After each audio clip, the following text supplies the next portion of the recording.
This is John Rohde with the Oklahoman. Welcome to the final edition of my preseason college football top 25 rankings. All that remain are numbers 5 through number 1. Without further ado, here we go. Number 5 is Mississippi. About as fast as you can count to 5 Mississippi. The Rebels, amazingly, are at number 5.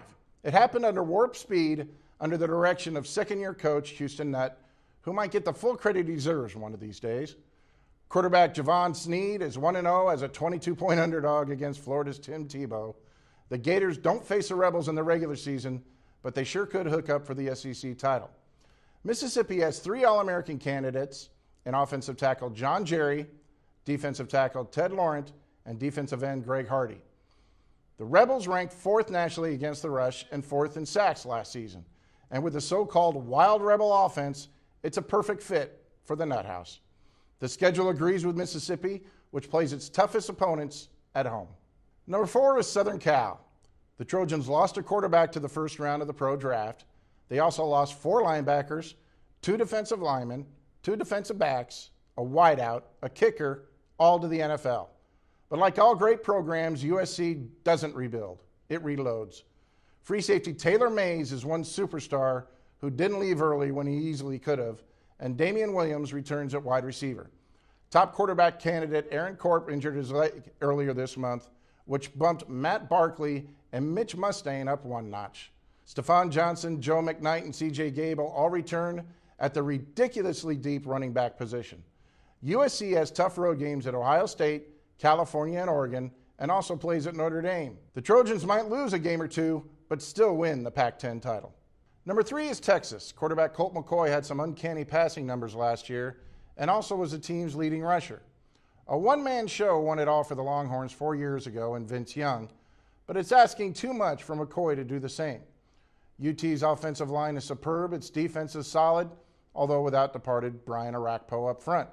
A pitiful non-conference slate essentially leaves the Longhorns with a 2-game schedule, Oklahoma and Dallas on October 17th, and at Oklahoma State 2 weeks later.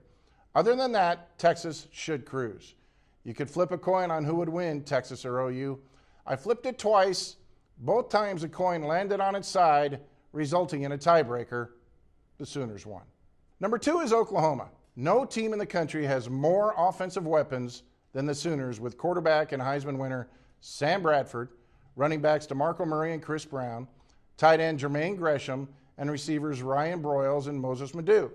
If the offensive line can hold its own, the Sooners could be more unstoppable than last year's group that scored 60-plus in 5 straight games after calling off the Dogs and scoring only 58 at Kansas State. Led by Gerald McCoy, OU's defensive front 7 is outstanding.